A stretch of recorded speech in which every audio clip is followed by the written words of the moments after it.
Hey, Dan, that Jets game for the Broncos in London, just a pathetic offensive performance by the Denver Broncos. When you went back and looked at the film, what did you see? What is fixable with the Broncos, and what seems to be the problem in your mind? Yeah, I've got three things that overall I sit there and I go, there's consistent themes to this. Now, listen, Pert's twice killed drives with penalties, and I think he's injured, so there's a little bit of asterisk next to that, okay? I think number one, if I take away, and Stink, I'd love your thoughts on this, take a 30,000-foot view a third way through the season, I thought that they would be a more consistent running the football team. And there's times, the note that I get every game in their run game is they're not getting to the second level with the proper step or angle or identification. And I don't know if they're miscommunicating up front. I don't know if they're just laid off the ball. I don't know if they're not getting through on double teams in that regard, but there's some reason why in their runs, in a consistent basis, they're not getting to the second level of guys. I think the second thing is I don't believe they're pass protecting one-on-one on a good level. They're too leaky when it comes to their pass protection, specifically with some stunts. And the third thing is this. If you are going to, in 20% of your offense, play on the perimeter in a run or screen or RPO game, you have to have all 11 be blocking. And their perimeter blocking right now just is not good enough, and that's directly to the receiver and or tight end group. It's not good enough. And if that doesn't get better, those plays are going to go from 12-yard, 15, 20-yard gains to 3, 4, 5-yard gains. Yeah, Dan, as a quarterback, a young quarterback in the NFL, how difficult is it to have an offense that is changing personnel as much as the Broncos? You know, I look up there last week, and one of their starting receivers is Trent Sherfield. I mean, the guy might play 8-10 plays a game, and now he's out there starting, and there's a constant rotation of personnel groupings, 3 tights, 2 tights, heavy with an offensive lineman. This group of 3 wide receivers, now it's a different group of 3 wide receivers, you know, and it's just a lot. It's every single play. Is that difficult for a young quarterback to get in a rhythm when there's so much changing going on every single play? Yes, I think there is a part of that where, yeah, it's difficult to get into a rhythm when it comes to, you know, being very player-centric and rather than play-centric, meaning, you know, when you get into that situational football or you get the ideal coverage for a certain guy, are you building that timing, that understanding, that connection, that body language, that consistency with those players? So there is, I think, from a quarterback's perspective, times when you get to line of scrimmage and it's, you know, you have a play call on and you have an out route to your right and you're like, man, I really wish this was Cortland Sutton to my right running this out route because it's the coverage that I would want to throw the out, but it's, you know, a guy that I don't have a ton of routes or reps with, and is he going to be exactly where he's supposed to be? Can I cut this ball loose really? Can I throw it before he gets out of his break? And so I think there's a little bit to that. This is Sean's offense. It's plays and plays. And, you know, it's a little bit like the Shanahan scheme where if you allow the scheme to be the star rather than the stars, the players to be the stars, you're going to be good. So I'm a fan of changing personnel. I'm a fan of creating matchups. I'm a fan of getting information from defenses when you do.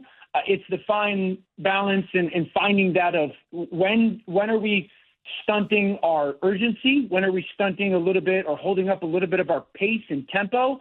And when are we not allowing our quarterback sometimes to just get to the line of scrimmage, say, my guy better than your guy, I'm going to give my guy the chance?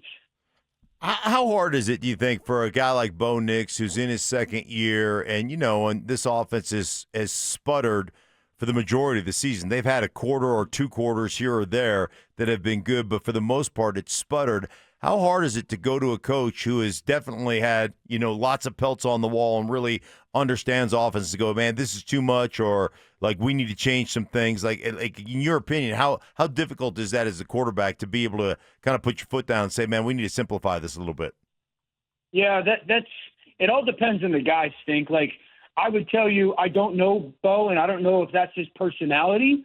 That's at times where a Jarrett Stidham comes in, and what's his relationship with that organization and Sean. That's a time when, a Davis Webb has to step in. I'll give you like the perfect, example. Matthew Stafford. I was with Matthew. This is probably 10 years, maybe 8 or so years into his career. So he had very much so solidified himself as a stud. This is in Detroit. And we were going through some flux when it comes to offensive coordinators. And that coordinator kept calling plays that, Matthew had kind of hinted, don't really love that play or that play out of that formation. Now, Matthew, personality-wise, non-confrontational guy. As competitive as you can be, as intense as you can be on the field, does not like confrontation.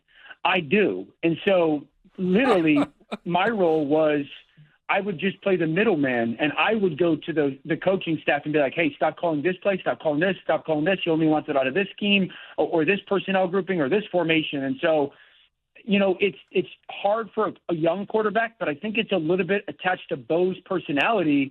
And if he's not comfortable doing it, there has to be someone really attached to his room that's got the good enough relationship where he can go to the coaching staff and everybody realize this is kind of what's best for this quarterback right now. Dan, and we're visiting with ESPN's Dan Orlovsky. Talk to me about the AFC. The Bills, they've lost a couple in a row. Ravens look like they're toast. Kansas City's starting to heat up a little bit. Talk about the AFC and also how you view the Broncos in the AFC West and how you see that shaking out. Yeah, so I still very much so believe in the Broncos as absolute legitimate division champions and plenty capable of making the playoff run. Does the offense need to improve? And I think it's a little bit more attached to the offensive line than anybody. But yes, I'll start in the East. New England's absolutely very good, very solid team. The quarterback throws the ball down the field as good as anybody. I think they're playing a really smart football offense right now, but I don't know if they've got the firepower to go with everybody. Receivers are playing good, and Steph's good, and Boute's good, but they don't have the explosive pieces. The tight ends are nice. Defense is strong right now, specifically on the outside. They're covering up people really, really, really well. I still believe Buffalo's the class of that division. Buffalo had 8 starters out on Monday night. So there's a context where Buffalo's not playing as good as they want to, but they got to get their horses back. They haven't had a snap from their first or second round pick because of injury. So they got to get healthier. They're going to have to defend the run better, though, even when their pieces come back. The North, Pittsburgh's really good. Pittsburgh's better than I thought they were. Very simple on offense. They're putting 6 offensive linemen on the field, 2 tight ends, and efficient runs, and or just throwing quick game. Can DK win one-on-one? Great. If not, just take a short completion. So it's not an overly complicated offense, but it's efficient. But I think that's the best team in the North. Indy's very good, complete football team. Daniel's playing at a high level. Jacksonville is kind of hit or miss right now, that when they're good, they're really good. When their offensive line doesn't protect as great, you can get after them. I think Houston's a sleeping dark horse just because the defense is so dominant. The offensive line has to play better, so we'll see about them. Chargers got to get healthy. You guys know that. Kansas City's the one that looks to be really starting to hit its stride and figure out who it is, and that offense getting Rice back is much more what it was 3 or 4 years ago. All right, Dan, man, we appreciate you. Thanks so much for popping on the program. It's always great to hear your insight. Thanks, Dan. Thanks, guys.